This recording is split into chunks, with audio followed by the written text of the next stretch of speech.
What's up, y'all? Scoop. So if y'all don't know, UFC 322 happened yesterday, and man, bro, what a ride, bro. This will be my first ever UFC card review, post card review, or whatever. I told myself I was gonna post on YouTube more, so we're here, y'all.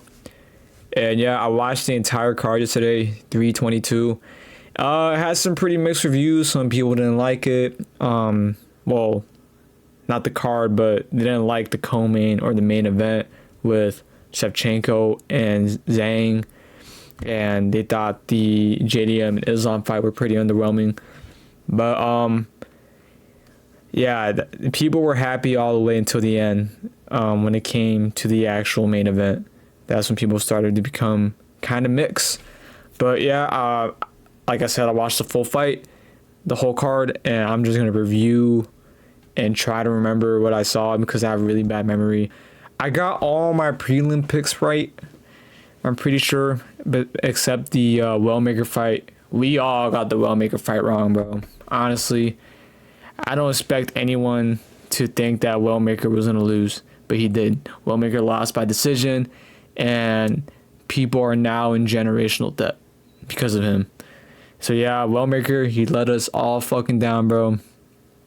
We are never betting on you again. You're gonna be on the watch list now, dog. Never gonna pick you again. But yeah, he could make a comeback though. But that's besides the point. I'm getting off topic. But yeah, Wellmaker, big upset in the prelims. That's the only prelim fight I got wrong. The main card though, that's when it got worse. I'm not gonna lie.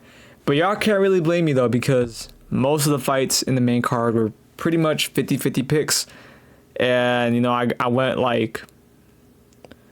went 2 for 5, bro. Like honestly, I only got 2 fights right in the main card, dog. But yeah, we don't talk about that. But yeah, let's get through the card real quick. Benoit Saint Denis versus Beneil Dariush, which I thought was gonna be a competitive fight. Went to decision by Dariush. I thought Dariush was gonna out-grapple BSD. I didn't think that he was gonna outbox BSD. Obviously, BSD would outbox Dariush, which is why he got knocked out in the first 16 seconds of round 1. Oh god, bro. But yeah, I felt like the fight would have went different if they took it to the ground, But it never went to the ground. I should have just known that BSD was just gonna strike all the way, just get straight to it, just throw hands off the bat immediately. And Dariush had like one nice kick, and that was the only highlight he had. But besides the kick, he was done, bro. He was done. He got punched, which looked like it was like in the back of the head. Well, not in the back of the head, but like in the back of the ear, I meant. One hook, I think, and then lights out.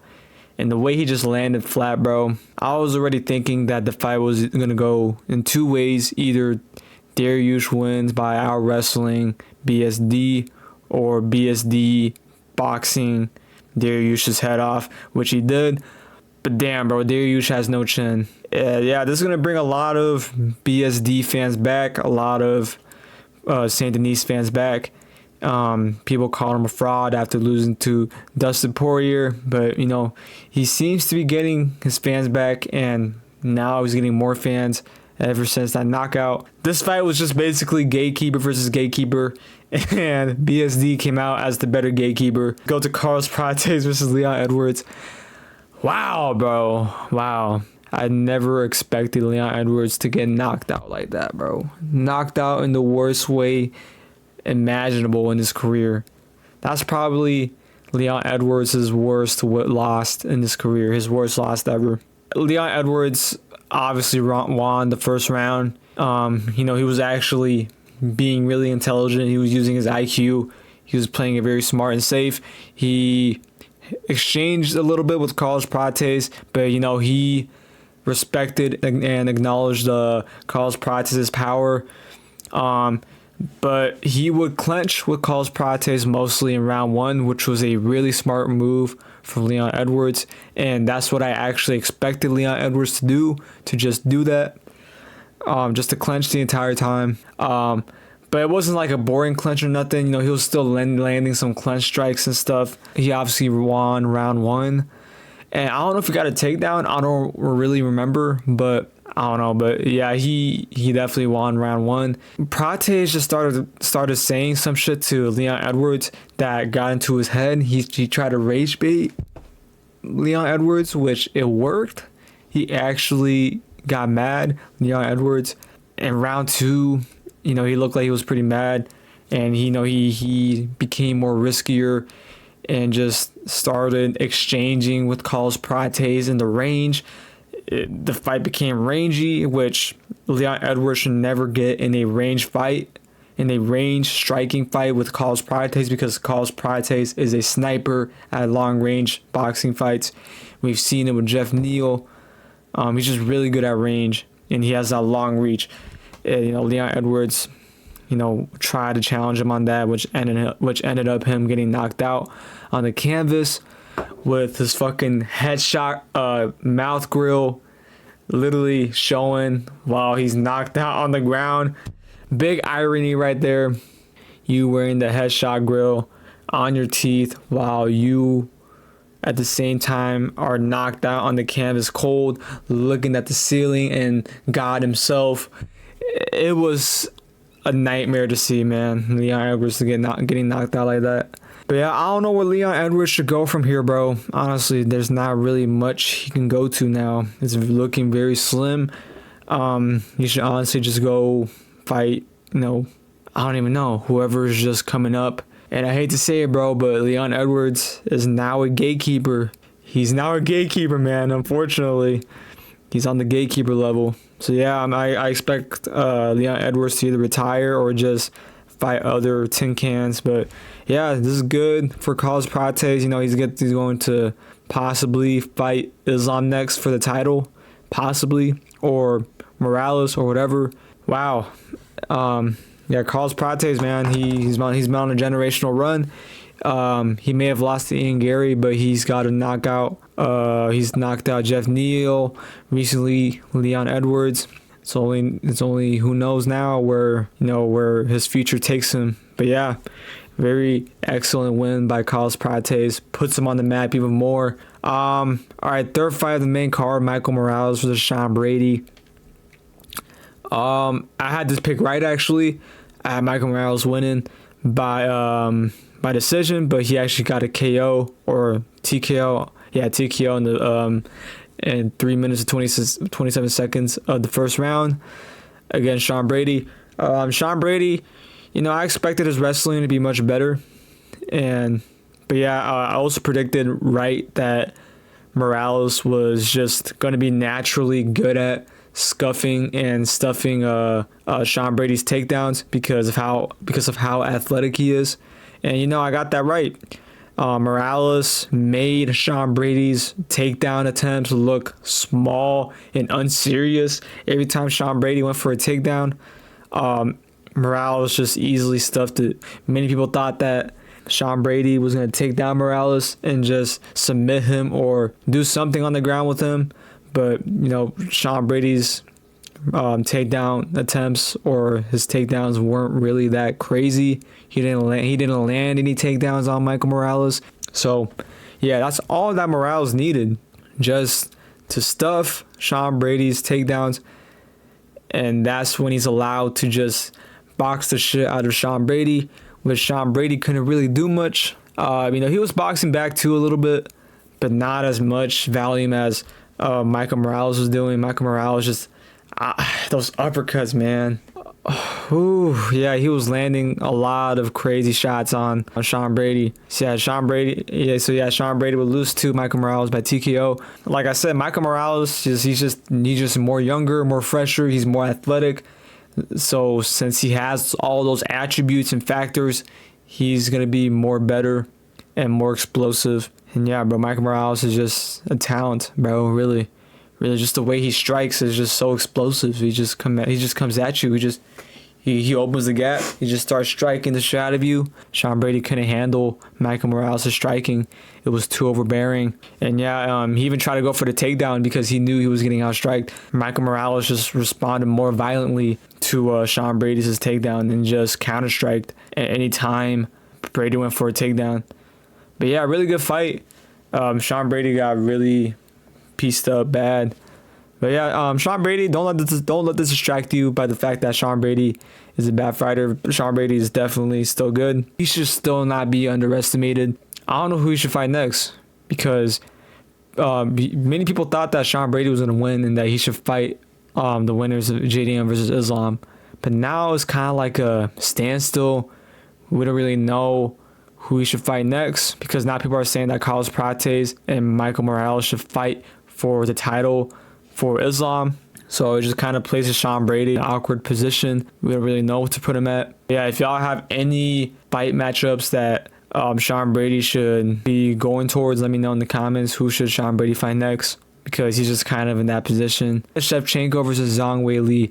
Wow, yeah, this fight was really controversial, bro. You know, a lot of people who, you know, I don't want to call them casuals, but just a lot of people just thought that this fight was just too dominant by Shevchenko. Shevchenko was absolutely mopping the floor with Zhang Weili. She was just more physically bigger than Zhang Weili. She was more stronger.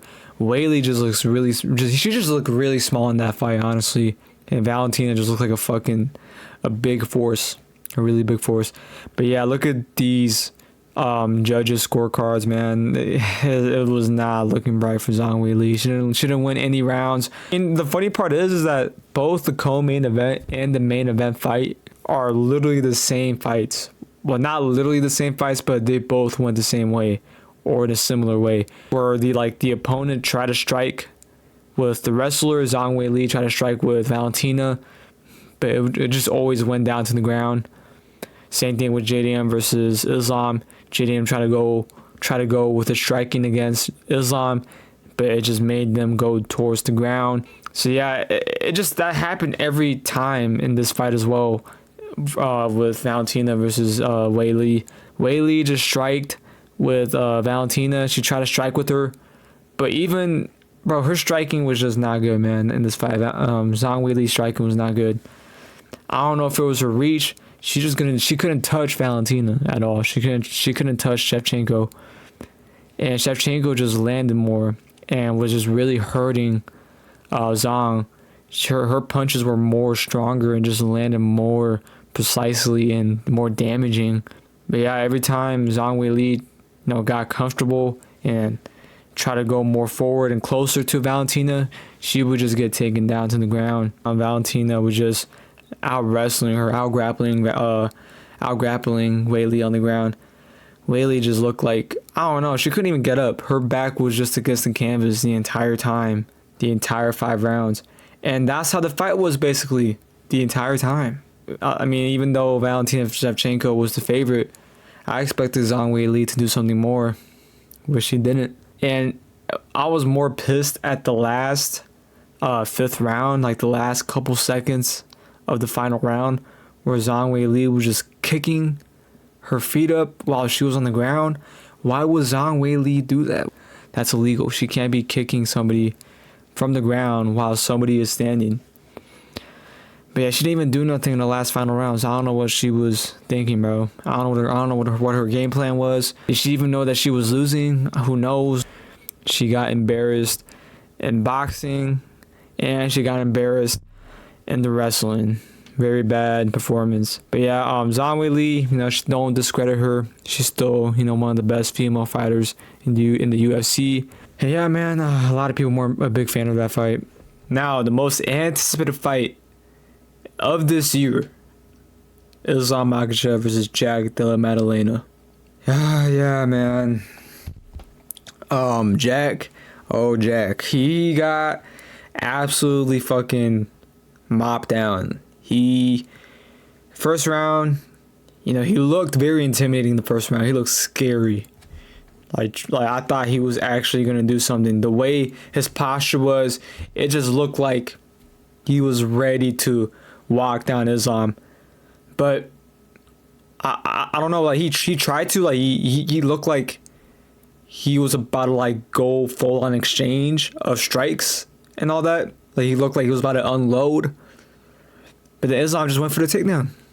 And similar to Valentina Shevchenko versus Zhang Wei Li, every time Jack went for a striking exchange or try to like box not Ilya Islam's head off, every time he tried to box him out, he just get tackled by Islam, and he would just kept on the ground the entire round. Yeah, and that happened 5 times, 5 straight rounds. He was just tackled down and kept there.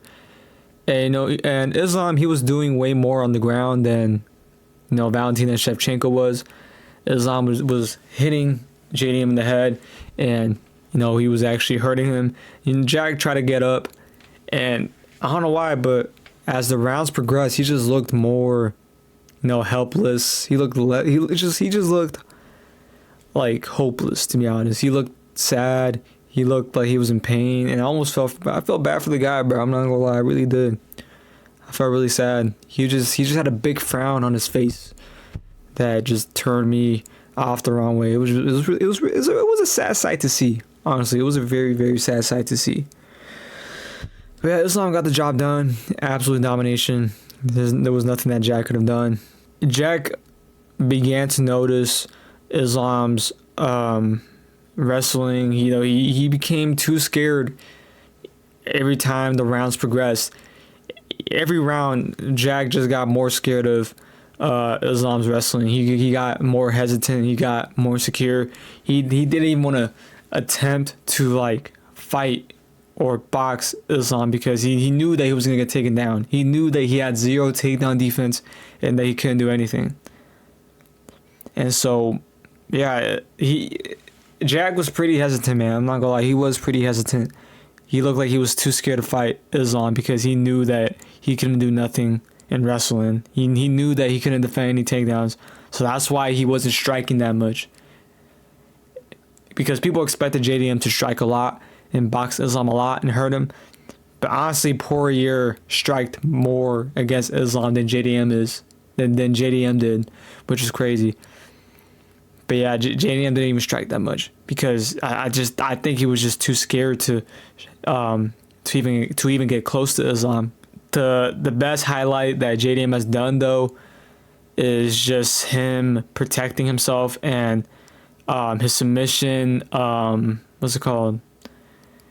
And passing through Islam's submissions attempts and going past it and not getting submitted by Islam. That's probably the best thing he's done. He stopped himself from being submitted by Islam. His submission defense was pretty top tier. I'm surprised JDM didn't get submitted. I was expecting a submission by Islam, but he didn't submit him at all.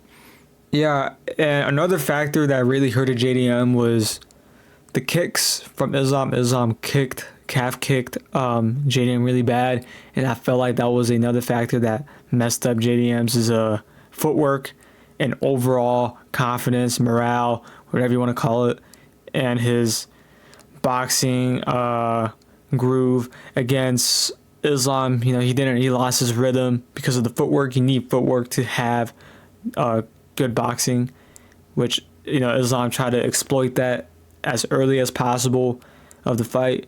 He really tried to do that. So he went for the calf kicks because he knew that JDM needed those legs to box Islam. But yeah, Islam would just calf kick him, and that would and those calf kicks really stopped JDM from being proficient and efficient in his boxing game. But yeah, y'all, that was basically the whole card. Yeah, round 5, it was the entire the process was all the same for round 1 to 5. JDM, I don't know where JDM should be at next. Nobody's even talking about who JDM should be fighting next. They're all just saying, who should Islam fight next? But like, why is nobody talking about JDM? I feel bad for the guy. But I think JDM should just fight whoever else is on the welterweight division. Probably the lose. No, I'm not gonna call them losers, but probably the people who lost, like Leon or Sean Brady. Sean Brady versus JDM will be a really good fight. But yeah, I don't expect JDM to get the title again, unless Islam loses somehow, or retires and leaves the belt behind. But yeah, JDM is probably never going to touch the belt again. But yeah, Islam, a lot of open doors for Islam. He has a lot of stuff on his lap that he could fight. He has the entire welterweight division on his palm, on his lap. He can choose who he wants to fight next. A lot of open doors for Islam. He just unlocked a whole new world of fighters who are ready and hungry to fight Islam. So yeah, I don't know who he should fight next. So yeah, either Prates and Morales fight, and whoever wins that fight gets to fight Islam next, or Ilia Topuria versus Islam. And I've been saying this for a while now. I need Ilia Topuria and Islam to fight as soon as possible. We can't waste any time. These guys are both in their prime, and it's the perfect time to make this fight happen. There's nothing worse than an organization dragging out and wasting a really good fighter's prime. For example, Floyd Mayweather versus Manny Pacquiao. People wanted Manny Pacquiao and Floyd Mayweather to fight when they were in the primes, which was back in the 2005s or the 2000s. Specifically 2009. People in 2009 wanted Manny Pacquiao and Floyd Mayweather to fight, but that fight never happened. Not until 2015, which that would be way past their primes, and they were already old and not good as they used to be. And most of that is because of the organizations, and I hope the UFC doesn't do the same thing and just drag out both of their primes, because you'll make more money if two prime fighters fight in their prime rather than just waiting later on. Because Islam is 36, Ilia, I think he's young too. Islam will be, he's pushing 40, and so if they only got a couple years, or I say even less than a year, to make Ilia versus Islam happen. If not, I feel like Islam will retire or something. So just make it happen as soon as possible. We don't want another Manny Pacquiao versus Floyd Mayweather. Yeah, let me know what you guys think. And don't forget to subscribe and share the video. Let me know if I should keep doing these, which I am. Obviously, I don't know what I will say that. But yeah, I'd love to hear your guys' thoughts in the comments. Don't forget to comment, subscribe, and yeah, love y'all so much.